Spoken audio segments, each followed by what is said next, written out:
Baik, Pak Nasrul, karena waktu sepertinya sudah jam 1 ya. Bu Evi, kita buka saja. Ya, silakan Pak Dodo. Baik. Bismillahirrahmanirrahim. Assalamualaikum warahmatullahi wabarakatuh. Waalaikumsalam warahmatullahi wabarakatuh. Selamat datang dan terima kasih kami ucapkan kepada yang terhormat kedua pembicara yang telah hadir di acara webinar 3 Entalpi Institute siang ini. Ada Ibu Dr. Nurlela Arif, Sarjana Ekonomi MBA, dan juga Apoteker Nadia Saib, SSI. Terima kasih juga kami sampaikan kepada moderator kita, Apoteker Nasrul Watoni, PhD, dan juga host webinar ada Dr. F.P. Sylvia, MM, serta tentunya seluruh peserta webinar yang telah hadir, baik yang di ruang Meet ini maupun yang mungkin belum masuk ya, karena dari catatan kami peserta itu sudah 600 orang, tapi mungkin biasanya bertahap akan masuk. Alhamdulillah, puji dan syukur tentunya kita masih berada dalam kondisi sehat walafiat, meskipun di sini hujan besar. Entah mungkin Bapak Ibu di seluruh Indonesia ini, karena dari data yang diperoleh ini dari berbagai daerah dan berbagai profesi, alhamdulillah. Jadi tunggu suatu kehormatan bagi kami, Entalpi Institute bersama Injabar Unpad, lalu Perhumas Bandung dan Wangsa Jelita, dengan media partner Farmasitika.com, TV Harmoni, dan Rasi FM, untuk menyelenggarakan webinar seri ketiga ini sebagai lembaga pelatihan dan konsultasi yang lahir di masa pandemi COVID. Kami memang menangkap antusiasme yang tinggi dari masyarakat untuk mendapatkan informasi terkini dan terverifikasi langsung dari para narasumber yang kredibel. Sehingga mudah-mudahan ini bisa membantu masyarakat dalam menghadapi masa pandemi maupun mungkin nanti masuk ke new normal ya setelah PSBB ini berakhir. Dan sebagai informasi, untuk seri pertama kita sudah melaksanakan webinar membahas perkembangan vaksin, kemudian di seri kedua membahas dampak psikologis menghindari stres, dan kini seri ketiga kita mencoba untuk lebih meningkatkan produktivitas di bidang sosial media marketing. Mudah-mudahan pembahasan ini bisa bermanfaat bagi masyarakat, termasuk kita dalam menghadapi new normal nanti. Dan kita berdoa acara ini berjalan lancar dan sukses, serta bermanfaat bagi kita semua. Baik, untuk mempersingkat waktu, kami persilahkan kepada Pak Nasrul untuk memandu acara ini. Terima kasih. Billahi taufiq wal hidayah. Wassalamualaikum warahmatullahi wabarakatuh. Waalaikumsalam warahmatullahi wabarakatuh. Terima kasih Pak Dr. Sridodo, Apoteker Dr. Sridodo yang telah membuka acara ini. Dan juga saya bilangnya apa ya nih ya, sobat-sobat mungkin ya, teman-teman ya, teman sejawat. Tapi ternyata setelah dilihat di data, terakhir sekarang sudah mencapai 700 Pak Dodo. Oh, Mungkin 700, ya alhamdulillah. masih di jalan mungkin nanti, masih Yeah. ini masih apa, mungkin ada yang beberapa masih beribadah karena sekarang udah mau lebaran ya Pak Dodo ya. Iya, iya. Baik, sebelum kita mulai ada beberapa hal yang harus dipahami mungkin ya. Yang pertama terkait tata tertib dari webinar ini. Karena webinar ini sebetulnya menggunakan platform Google Meet, di mana platform Google Meet ini sebetulnya salah satu kelebihan juga ya, jadi bisa langsung berinteraksi. Jadi menyalakan video dan juga berkomunikasi dengan para pembicara. Namun ada mungkin nanti ada bagiannya ya, ada partnya nanti diperbolehkan untuk berinteraksi dengan kami, dengan moderator juga. Jadi mohon nanti untuk di termin pertama nanti akan ada pembicara yang mempresentasikan paparannya. Mohon untuk di mute ya, atau tidak bersuara ya. Dan juga supaya apa? Supaya nanti materi bisa tersampaikan dengan jelas. Dan kalau kita lihat sekarang materinya itu sosial media ya, berbeda dengan webinar 1 dan 2. Jadi kayaknya sekarang situasinya harus lebih interaktif dan memang harus lebih ceria.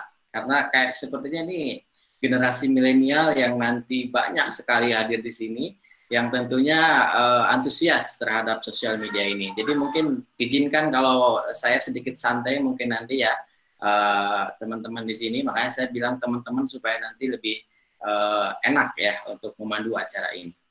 Kemudian berikutnya ada juga hal yang harus mungkin dipahami untuk teman-teman yang ada di sini. Silakan mengisi daftar hadir yang nantinya secara otomatis akan di-auto-generate untuk menjadi sertifikat. Ini adalah sertifikat untuk umum. Dan khusus untuk teman-teman sejawat apoteker, kami telah menyediakan platform CPD online atau modul online yang bekerjasama dengan PPIAI, itu untuk mendapatkan 1 SKP gratis, itu dengan mengikuti kuis, dan 70%-nya harus benar, dan nanti otomatis juga akan meng-create sertifikatnya. Berikutnya mungkin alhamdulillah telah hadir di tengah-tengah kita ada apoteker Nadia dan juga ada Bu Dr. Nur Laila. Kayaknya enak kalau saya panggil apa ya, Teteh, Mbak atau apa ya? Mungkin Mbak boleh ya Mbak Nadia? Oke, Mbak Nur Laila juga ya, Mbak Lala mungkin ya, akan saya coba panggil supaya lebih enak nanti ke depannya. Sebelum kita panggil Mbak Lala, saya akan sedikit membacakan kurikulum vitae. Yang kurikulum vitae-nya luar biasa, ini panjang sekali, banyak sekali penghargaannya. Mungkin saya akan state yang beberapa hal yang bisa kita sampaikan ya, yang kekinian lah, yang tahun-tahun sekarang. Pertama, beliau bernama Nadia Fadila Said. Lulus dari ITB, apoteker tahun 2009. Wah, Mbak Nadia, 2009 saya kebetulan dari ITB juga. Saya baru lulus master. Kayaknya kita sama-sama wisuda tuh ya. Tapi nggak ketemu, mungkin nggak kenal ya. Kalau dulu kenal, kalau sekarang udah kenal kayaknya dulu udah kita foto-foto bareng nih. Nah, mohon maaf Pak Dodo dan rekan-rekan sekalian, teman-teman, jadi mohon tidak men-share sesuatu karena nanti akan mengganggu jalannya dari webinar ini. Nah, dari tahun 2008 ternyata Mbak Nadia ini jiwa entrepreneurship-nya sudah mulai muncul. Jadi beliau sudah mulai membangun bisnisnya sendiri dan sampai saat ini membuahkan perusahaan di bidang natural product ya, yaitu namanya Wangsa Jelita. Beliau sekarang sebagai co-founder dan co-CEO dari Wangsa Jelita dari mulai tahun 2008. Berikutnya banyak sekali penghargaan, salah satunya pada tahun 2011 beliau juga pernah mengikuti ya, ada G20 Summit di Paris ya, kemudian juga ada summit di India, dan tahun 2012 juga sebagai yang cool entrepreneur.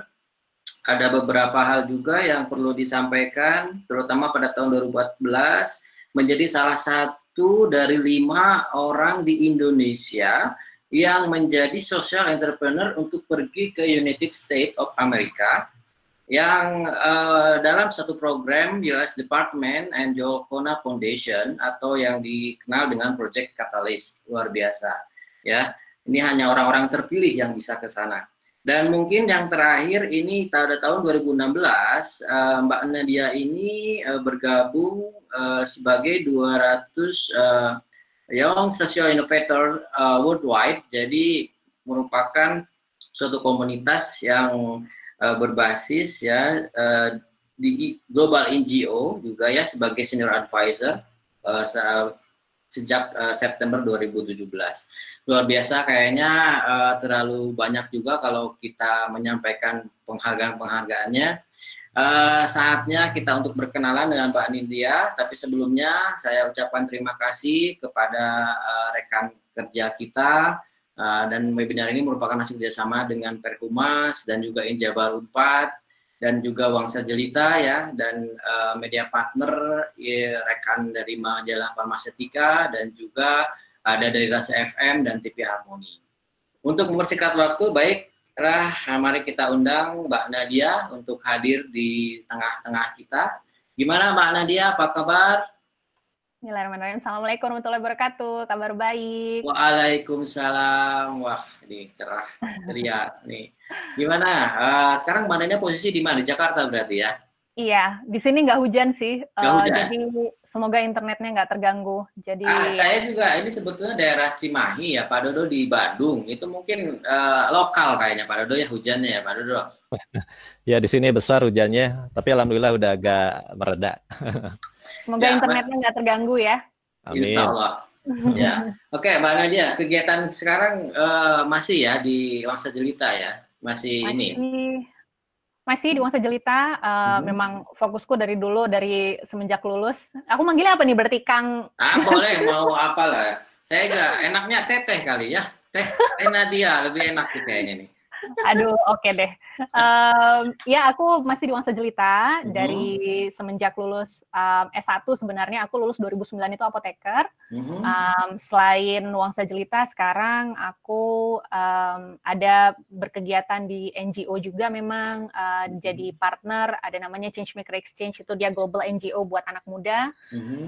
Terus aku juga jadi board member di rumah milenial. Kayaknya aku tertarik dengan pingin tetap muda kali ya, jadi tertarik sama organisasi anak muda. Kayaknya luar biasa nih. Ini saya udah nggak sabar juga. Saya pribadi juga ingin lihat, ingin mendapatkan informasi yang tentunya bakal bermanfaat nih dari seorang CEO, ya co-founder juga. Untuk itu silakan waktu dan tempatnya mungkin bisa dimulai langsung ya, sekitar 30 menit untuk pemaparannya. Nanti ya kita santai saja lah, boleh berinteraksi langsung. Oke, aku usahakan aku on time ya. Siap, ini sudah mulai bisa dilihat belum? Sudah ada, sudah masuk. Oke, aku perkenalan dulu. Benar, aku co-founder Wangsa Jelita tahun 2008. Tahun 2008 tuh aku lulus S1 di Bandung, di ITB. Waktu itu sebenarnya dari semenjak aku mulai masuk farmasi, aku sudah pingin banget punya usaha. Tapi punya perjanjian sama orang tua, pokoknya kalau sekolah, usaha nanti setelah sekolah beres gitu. Jadi karena itu baru mulai usahanya pas setelah lulus. Dan cerita sedikit mungkin ini akan berhubungan dengan konteks kontennya si Wangsa Jelita sendiri. Wangsa Jelita itu dimulai dengan dari 3 orang. Jadi aku sama 2 orang temanku yang sama-sama satu jurusan, satu angkatan. Yang satu teman labku di satu pembimbing bareng. Mungkin Kak Nasrul tahu kali, Bu Ninet. Bu Ninet, itu pembimbing saya itu. Ya ampun, berarti kita satu anak bimbing. Waduh, ini jadi curhat kita nantinya ya. Agak lokal ya. Jadi intinya aku partneran sama satu teman labku, yang satu teman labku ketika tugas akhir waktu tahun terakhir kuliah. Yang satu lagi memang teman main, teman kalau habis kuliah tuh kemana-mana bareng. Jadi kami bertiga waktu itu yang mau mulai Wangsa Jelita, aku nggak sendiri. Terus yang mau aku ceritakan, Wangsa Jelita itu dimulai ketika aku nggak sengaja sama teman-teman lagi mikirin, bukan nggak sengaja sih, sebenarnya kami mulai dengan pemikiran, oke, kita sepakat mau buat produk perawatan tubuh, tapi kalau misalnya dilihat di pasaran, produk perawatan tubuh itu kan sudah banyak sekali. Jadi apa yang akan berbeda dengan produk yang mau kita tawarkan dengan yang ada di pasaran? Dan nggak sengajanya itu adalah ketika ketemu sama ada sabun natural apel, tulisan di labelnya, tapi pas dicek komposisinya apelnya nggak ada. Jadi tanda tanya besar, kok bisa ada klaim natural tapi identitasnya itu tidak memenuhi persepsi atau ekspektasi orang pada umumnya. Jadi mulai tertarik nih, oh sebenarnya apa sih definisi natural, bagaimana orang itu bisa kok label natural sana sini, tapi ketika dicek ingredients-nya itu sebenarnya tidak memenuhi harapan lah, terutama oleh orang awam. Tahun 2008 itu sosial media yang ngehits tentu Facebook, tapi yang nggak kalah ngehits itu ketika itu adalah Twitter. Jadi aku ingat banget, aku sama 2 teman bikin survei di Twitter, di sosial media, jadi mungkin ini agak relevan dengan topik kita hari ini, yang isinya adalah untuk mencari tahu sebenarnya persepsi orang terhadap natural itu apa sih, terhadap kata natural aja, dan terutama implementasinya terhadap produk perawatan tubuh. Yang menarik, ternyata hasilnya itu ada seperti 2 polar. Jadi polar yang pertama itu yang mengatakan kalau natural itu, sebentar, kamarku mesti dikunci, takut ada keponakanku datang. Nggak apa-apa, biarin. Banyak kok kemarin juga, ada anak-anak, ada orang tua pada seliwiran, nggak masalah. Bentar lagi dia menggedor kayaknya.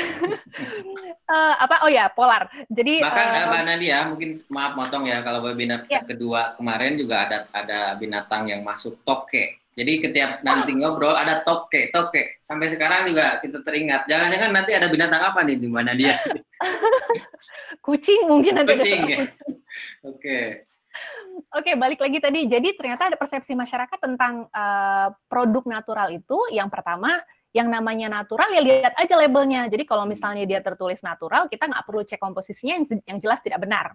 Padahal karena aturan itu tidak ada, jadi sangat ambigu lah. Orang bisa saja sebut natural ini, natural itu, padahal tidak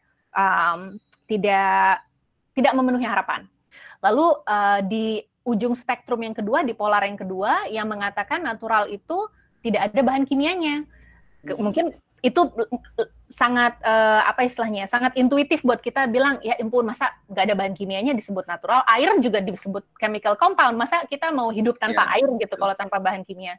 Jadi seperti apa ya, ada ketidakjelasan dan kebingungan antara masyarakat pada umumnya, terutama yang tidak punya latar belakang yang berhubungan untuk memahami apa yang dimaksud dengan produk natural. Jadi itulah awal motivasi, awal perjalanan yang Wangsa Jelita. Kami itu ingin mengenalkan dan mengedukasi dan memberikan contoh, ini loh produk yang disebut natural melalui produk yang Wangsa Jelita. Sedikit cerita, kalau Wangsa Jelita itu definisi naturalnya adalah 100% no harmful chemicals. Jadi chemicals itu tidak bisa dihindari, tapi kita memang harus selektif dan tidak menggunakan yang berbahaya atau berpotensi berbahaya. Itu ceritanya panjang sendiri, jadi menurutku itu dulu konteksnya, nanti akan ada hubungannya sama konten, mungkin di bagian ketiga. Oke. Aku langsung mulai aja nih berarti ya, Kang. Boleh, silakan. Saya teman nih ya, soalnya kemarin interaksi hanya seorang, jadi mungkin kurang ramai juga. Nah, sekarang kita bisa berdiskusi berdua untuk langsung nanti lebih ramai nantilah. Silakan, Kak, Teh Nadia. Sip, feel free untuk berhentiin aku kalau aku ngomongnya kecepatan ya. Siap. Suka kecepatan kalau ngomong. Jadi aku pikir apa ya yang kira-kira bermanfaat untuk orang bisa mengoptimalkan penggunaan sosial media, terutama kemarin aku diskusi sama Mbak Evi dari tim Entalpi, kalau ada yang mau memulai usaha misalnya, terus mau menggunakan sosial media sebagai alat untuk mempromosikan usahanya.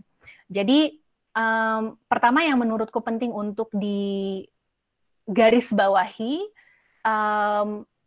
bahwa Instagram, di sini aku konteksnya menyebutnya Instagram ya. Ada beberapa hal yang bisa diaplikasikan di sosial media yang lain, tapi ini cukup spesifik untuk Instagram. Yang perlu digarisbawahi adalah Instagram itu sendiri punya objektif. Jadi kita punya objektif, Instagram sebagai aplikasi mereka punya objektif. Nah ini menurutku kita harus paham dulu karena kita mau pakai dia kan. Jadi itu menurutku satu hal yang perlu kita ketahui ketika kita mau menggunakan alat ini. Yang kedua tentu selain si objektifnya Instagram, kita juga perlu tahu si Instagram ini dia sebenarnya elemen-elemennya tuh apa aja sih, bagian-bagian dari Instagram yang bisa kita pakai itu apa aja sih. Jadi itu kurang lebih flow yang kedua yang mau aku sasar. Tentu yang ketiga, aku juga mau share dari pengalamanku apa yang berhasil. Tentu ini undangannya adalah untuk melihatnya konteks by konteks, artinya mungkin ada yang relevan untuk teman-teman, ada juga yang tidak relevan karena jenis bisnisnya berbeda. Makanya tadi mungkin aku pikir, sekalian nanti teman-teman bisa mengecek nih Teh, apa akun Instagram Wangsa Jelita nih, bisa. Wangsa Jelita. Wangsa Jelita ya. Ya. Oke, lanjut Teh. Oke, jadi 3 hal itu yang mau jadi subtopik dari kurang lebih udah berapa menit tinggal sisanya 22 menit ke depan yang mau aku ceritakan. Oke. Pertama kita ngomongin algoritma Instagram. Kenapa algoritma Instagram ini penting? Karena ini nih sebenarnya identitasnya Instagram dan tujuan Instagram itu dibuat. Kalau bahasa sederhananya menurutku Instagram itu dibuat untuk membuat si penggunanya itu betah dan mau balik lagi. Jadi Instagram punya mesin disebutnya algoritma yang dia akan membaca bagaimana sih perilaku si penggunanya, misalnya si Nadia gitu. Bagaimana sih si perilakunya si Nadia? Dia tuh suka post yang seperti apa sih? Dia follow siapa? Yang dia nggak suka siapa? Yang dia simpen kontennya siapa? Yang konten seperti apa? Jadi informasi tentang pengguna itu menjadi alat untuk Instagram untuk bisa menyajikan konten yang relevan supaya kita mau balik lagi, mau buka Instagram lagi gitu, mau lama-lama scroll sampai bawah sampai nggak habis-habis gitu.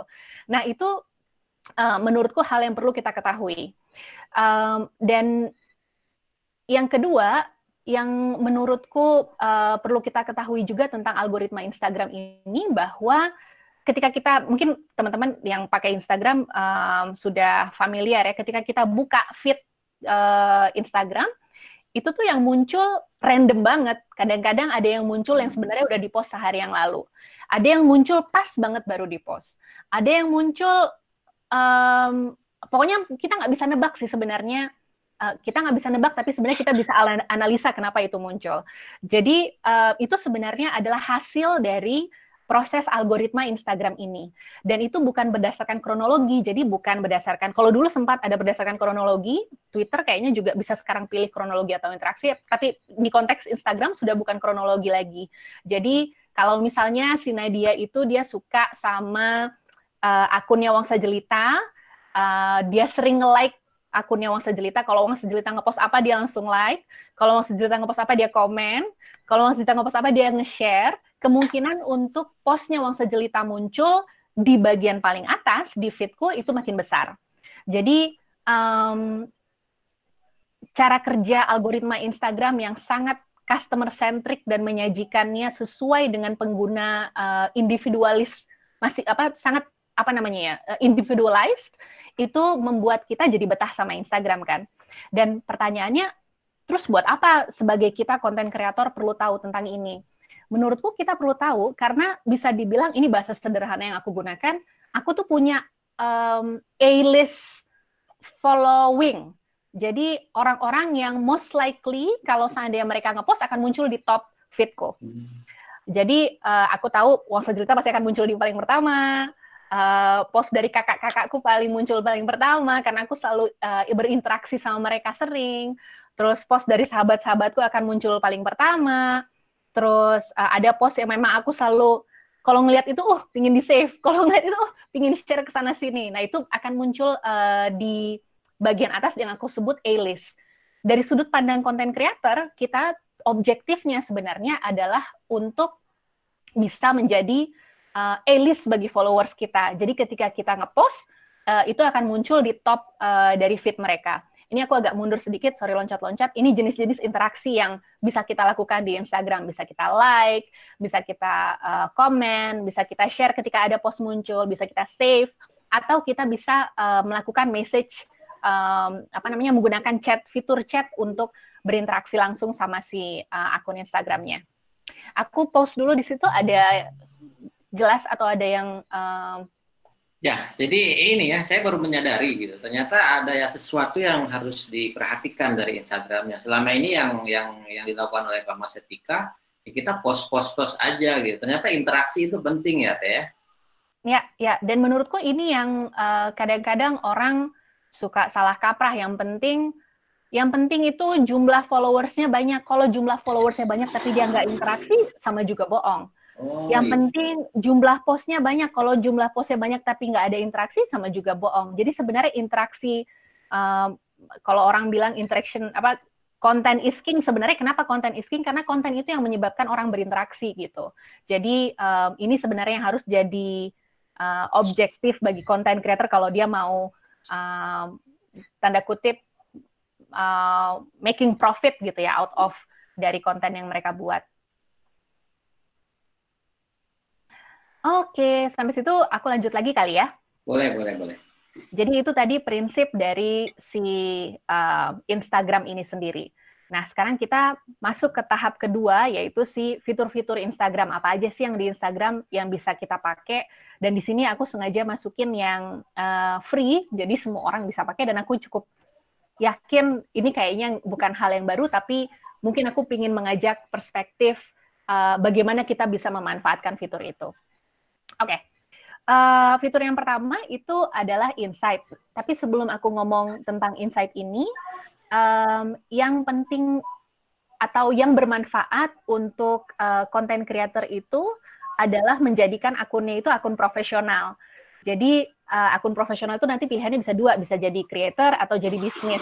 Dan manfaat ketika dia sudah menjadi akun profesional, dia bisa akses insight dan fiturnya tuh jadi lebih banyak.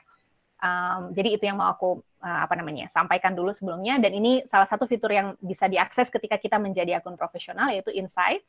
Nah, insights ini menurutku manfaatnya itu at least buat aku itu ada dua. Yang pertama, kita tahu audience. Audience ini kalau misalnya dilihat di gambar yang di paling kanan, image-nya itu ada gendernya 60%, 40%, 60% perempuan, 40% laki-laki. Terus followers itu adalah waktu ketika followers itu jumlahnya paling aktif. Jadi kalau misalnya kita lihat di gambar itu,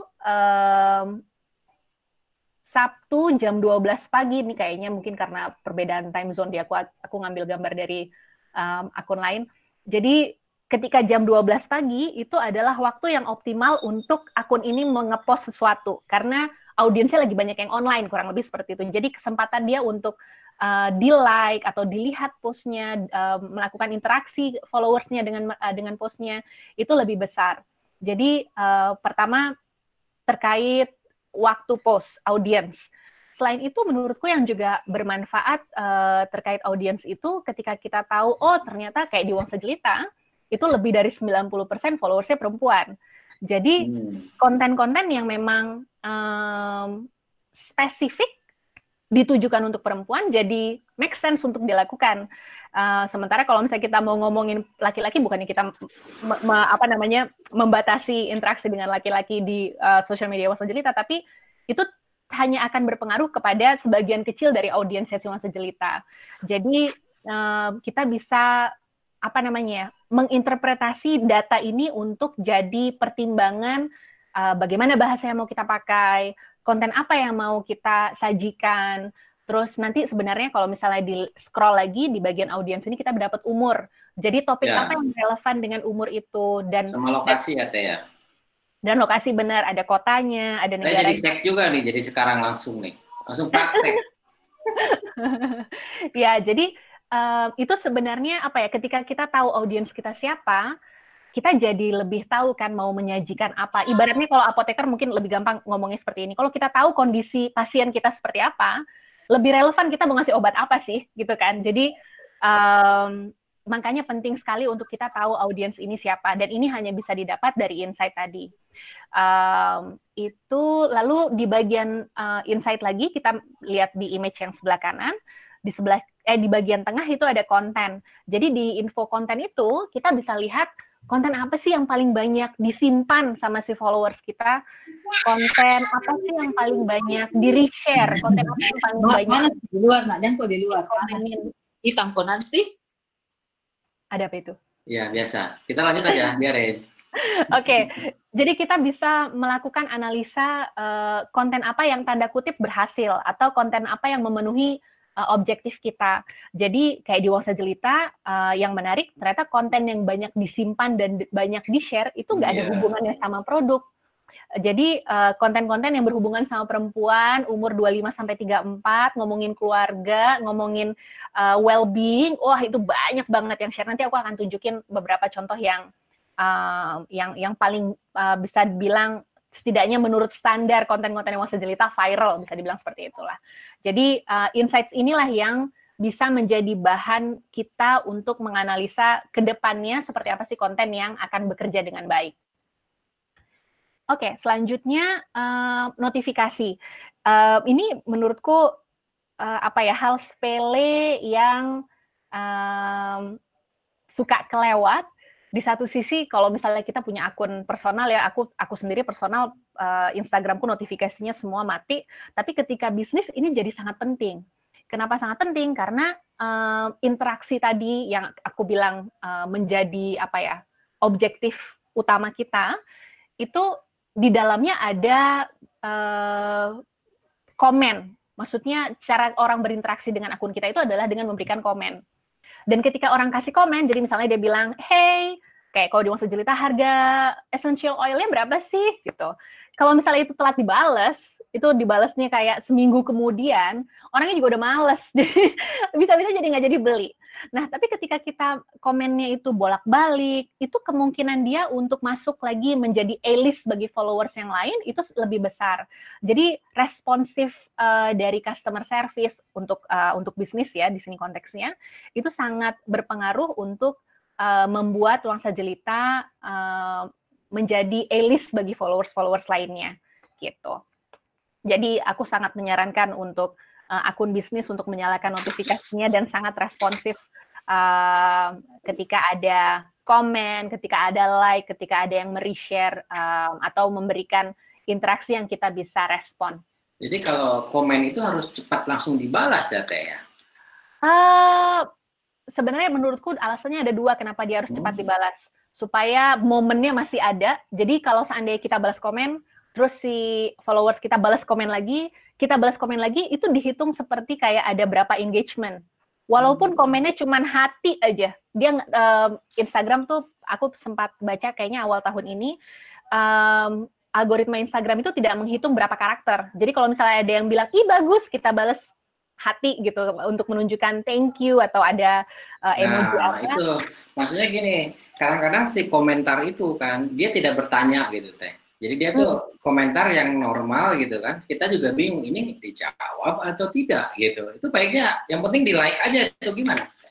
Menurutku di-like dan di-komen. Karena setiap itu dihitung engagement-nya. Ketika engagement-nya tinggi, kemungkinan dia untuk menjadi A-list tadi bagi followers kita itu lebih tinggi gitu. Duh, saya jadi berdosa nih. Mohon maaf ya buat para pemas stiker, saya jarang balas komentar-komentar. Oke, Teh, lanjut Teh. Menarik nih. Oke, nah yang ketiga itu Instagram Stories.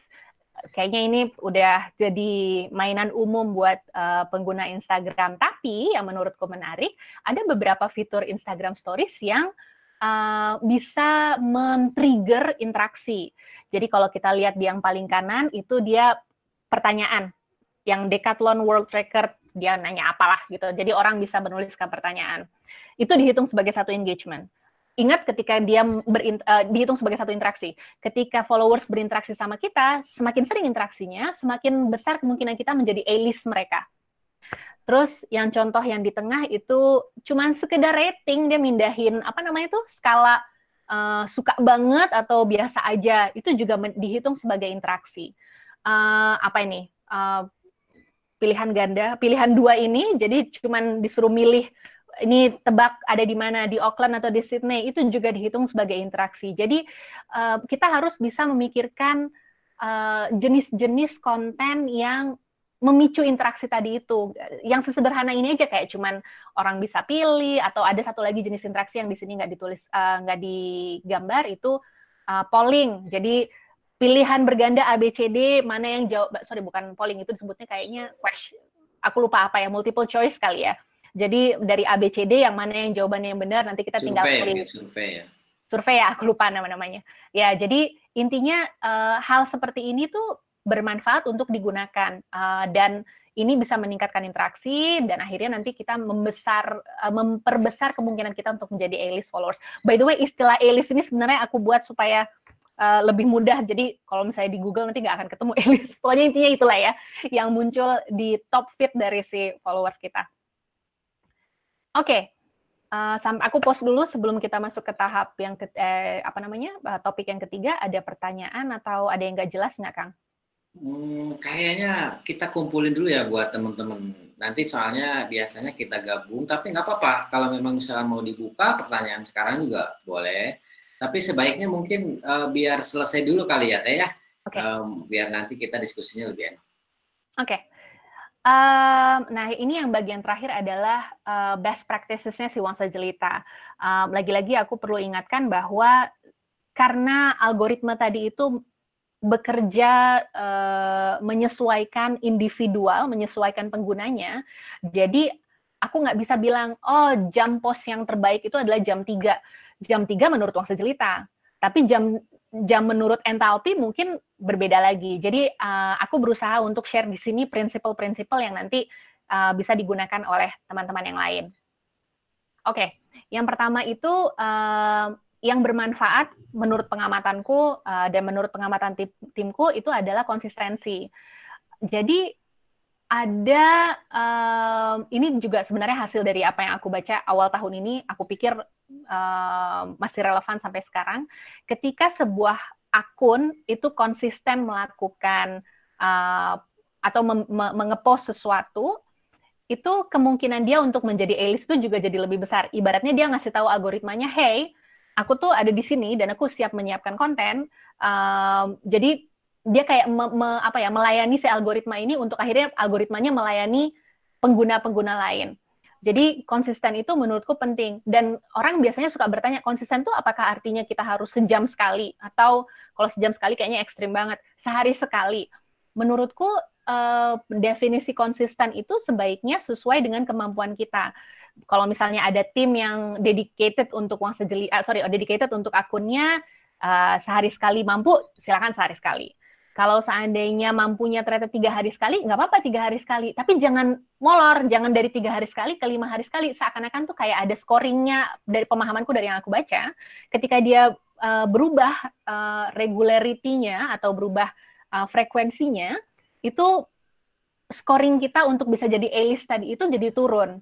Jadi penting untuk kita konsisten, reguler, dan sesuai dengan kemampuan. Kalau sekarang bisa 3 hari sekali, nggak apa-apa 3 hari sekali. Kalau nanti udah bisa ditingkatin 2 hari sekali, tingkatin. Nanti kalau misalnya udah bisa meningkat lagi sehari sekali, bisa lagi meningkatin sehari sekali. Terkait konsistensi ini, aku mau share satu tool, satu alat yang bermanfaat, yang setidaknya timku pakai, itu adalah scheduling tool buat Instagram. Kami pakai namanya hopperhq.com. Dia berbayar per bulannya 19 USD, tapi kalau bayar annual, bayar sekali 1 tahun tuh jadi kayak ada diskon, jadi hitungannya jadi $16 per bulan. Menurutku ini lumayan bermanfaat, dan bayangin kalau seandainya ternyata waktu efektif kita, karena waktu efektif untuk setiap akun itu kan berbeda-beda. Kalau seandainya waktu efektif kita ternyata jam 9 malam, tapi kita tipe yang jam 8 tuh udah siap di kasur, waduh repot banget kan. Jadi sangat mudah kalau misalnya bisa pakai scheduling app ini. Tapi ini tentu ada modal yang harus disiapkan. Kalau itu kan app ya Teh ya. Kalau misalkan Instagram sendiri kan ada seperti ads gitu ya. Itu pakai juga nggak atau gimana harusnya? Yang sponsors gitu, yang kita bayar ke Instagram gitu untuk like-nya jadi banyak, follower-nya nambah, gitu gimana tuh seperti itu? Oke, ini aku agak lompat sedikit. Jadi ads itu idealnya dia masuk ke dalam topik yang kedua tadi ya, fitur Instagram. Aku nggak masukkan di situ karena dia berbayar. Dan Hopper HQ juga di sini aku nggak tulis karena dia berbayar. Jadi aku pingin untuk benar-benar orang yang baru mulai, yang sederhana apa. Tapi menjawab pertanyaanmu, Kang, aku pakai, timku pakai untuk ads.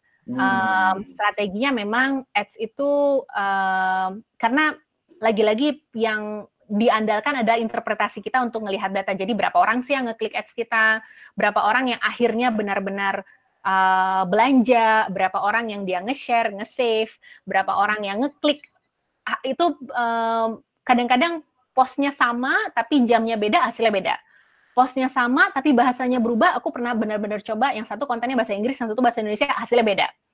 Postnya sama, persis sama, tapi target audience-nya beda, hasilnya beda. Jadi menurutku itu menarik ketika kita mau trial error yang benar-benar bekerja itu seperti apa sih, audience kita tuh yang mau disasar tuh yang mana sih, itu bermanfaat sih. Tapi bukan jaminan bahwa ketika kita menggunakan ads pasti berhasil, pasti nanti yang ngeklik banyak, pasti nanti yang akan convert jadi followers banyak. Itu tidak seperti itu bekerjanya. Setidaknya itu menurut pengalamanku. Menjawab nggak? Oke, tapi selama ini saya belum pakai sebetulnya sih. Pakai pernah, tapi yang page Facebook. Kalau yang Instagram belum pernah pakai. Mungkin nanti kita cobalah dipikirkan nih setelah melihat Teh Nadia ini paparannya luar biasa. Silakan Teh, lanjut Teh. Oke. Selanjutnya, menurutku selain konsistensi yang bermanfaat itu, ini tadi sebenarnya sudah aku singgung sedikit mengenai mengenali audiens kita. Ini aku agak menyimpang sedikit, nggak ngomongin Instagram. Ini kan ibaratnya kalau kita mau sebut, kalau di Instagram bahasanya insights, tapi kalau di platform lain, di Google itu disebutnya analytics. Aku mau share apa yang terjadi di Wangsa Jelita. Jadi Uang Sejelita itu dulu dari tahun 2008 sampai 2000 berapa ya? 2012-13 lah. Itu karena kami punya nilai sosial, dalam artian ada proses kerjasama dengan komunitas lokal, ada kerjasama memberdayakan perajin, petani, itu akhirnya jadi menarik untuk diangkat di media. Ini aku agak kemana-mana, tapi nanti akan berhubungan. Intinya, tahun 2008 sampai 2012, customer yang banyak buat Uang Sejelita itu adalah corporate. Jadi perusahaan yang membeli produk Uang Sejelita melalui program CSR mereka nanti dibagikan produknya ini untuk hadiah corporate gift.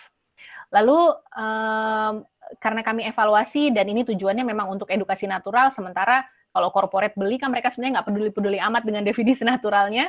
Jadi timku memutuskan untuk oke, kita harus lebih fokus ke retail. Jadi orang-orang yang memang beli produk untuk dipakai. Dan ketika fokus ke retail itulah baru mulai menggunakan social media. Dan ketika menggunakan social media, aku mundur lagi cerita yang tadi ada sabun natural apel nggak ada apelnya. Jadi yang pertama aku lakukan ketika itu adalah benar-benar bikin sabun natural pakai apel di dalamnya. Dan sabun itu jadi produk pertama yang ditawarkan oleh Uang Sejelita. Nah, ngomongin sabun ini, waktu pas awal kami mulai jualan retail, itu sebenarnya nggak tahu siapa sih sebenarnya yang beli sabun natural. Rasa-rasanya semua orang kan pakai sabun ya. Kayaknya nggak susah deh jualan sabun natural. Ternyata susah.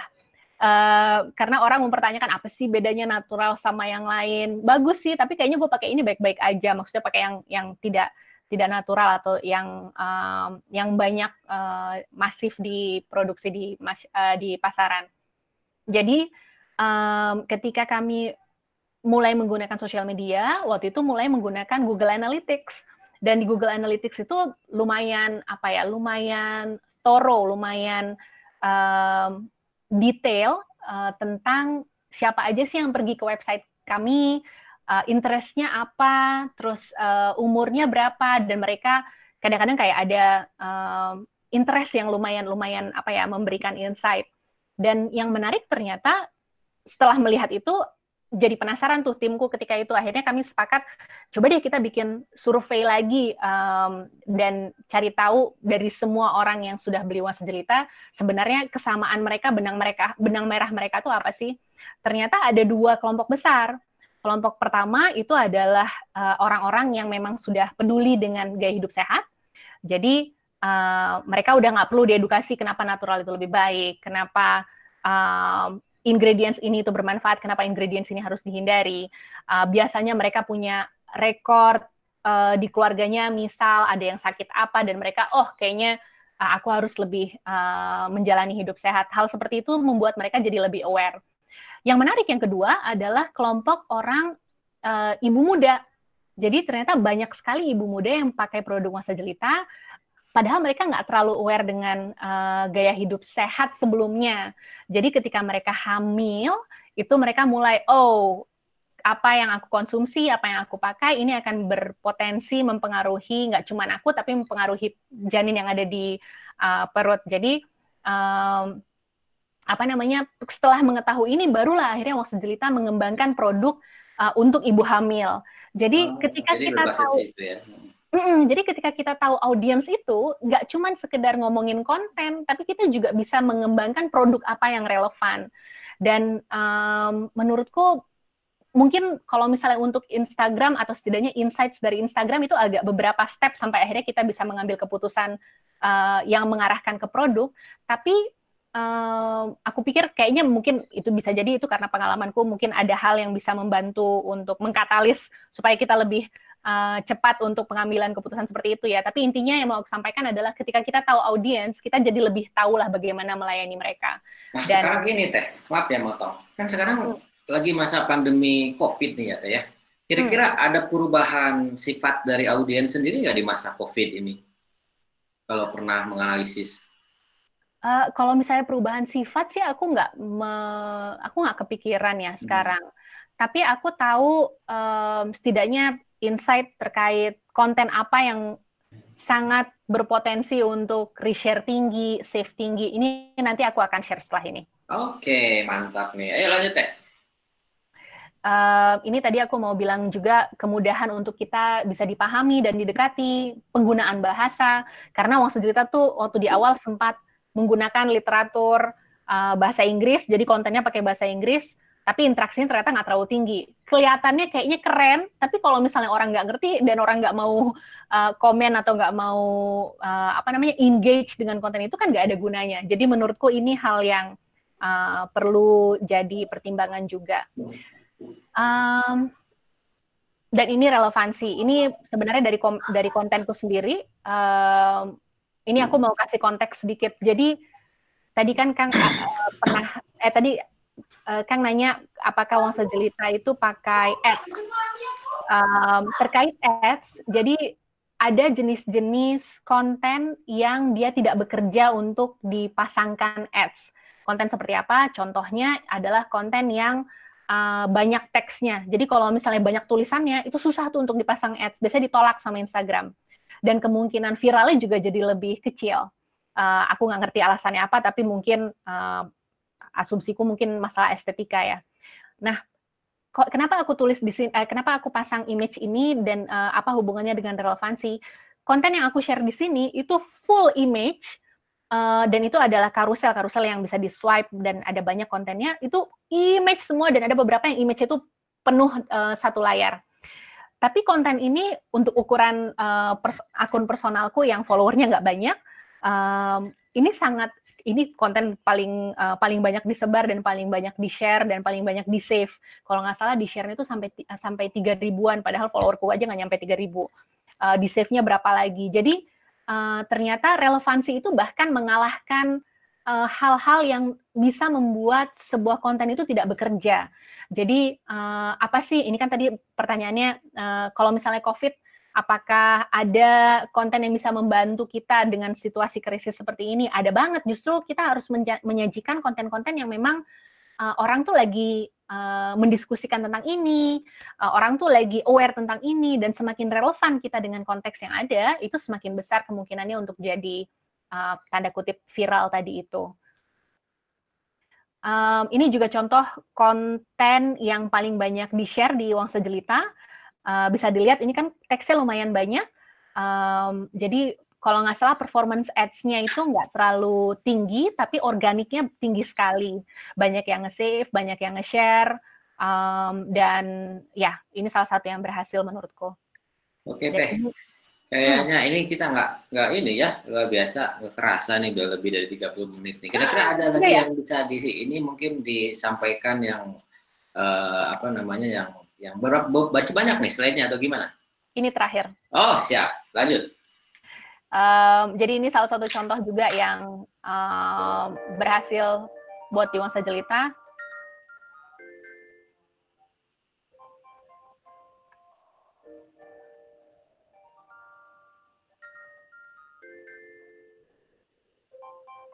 Video ya? Jadi ada sempat pertanyaan yang setidaknya timku aja mempertanyakan, sebenarnya mana sih yang lebih efektif antara foto sama video? Kalau misalnya aku baca dari update dari Instagram, ternyata mereka berdua sama-sama aja, tapi masalah relevansi itu yang lebih besar efeknya. Udah sih, itu terakhir. Semoga bermanfaat dan semoga bisa relevan juga buat teman-teman yang mau menggunakan sosial media untuk masa krisis ini, untuk apapun objektifnya. Semoga baik. Terima kasih Teh Nadia. Banyak sekali hal-hal yang baru buat saya terutama, apalagi mungkin buat rekan-rekan yang ada juga di sini. Kayaknya juga ada hal-hal yang memang baru yang ternyata sebetulnya sehari-hari kita gunakan Instagram ini, gitu. Tapi nggak pernah kita pijit insight, kita pijit hal-hal yang sebetulnya bermanfaat untuk kita kembangkan ya, untuk mengembangkan produk kita atau mengembangkan akun personal kita juga, jadi kita bisa lihat.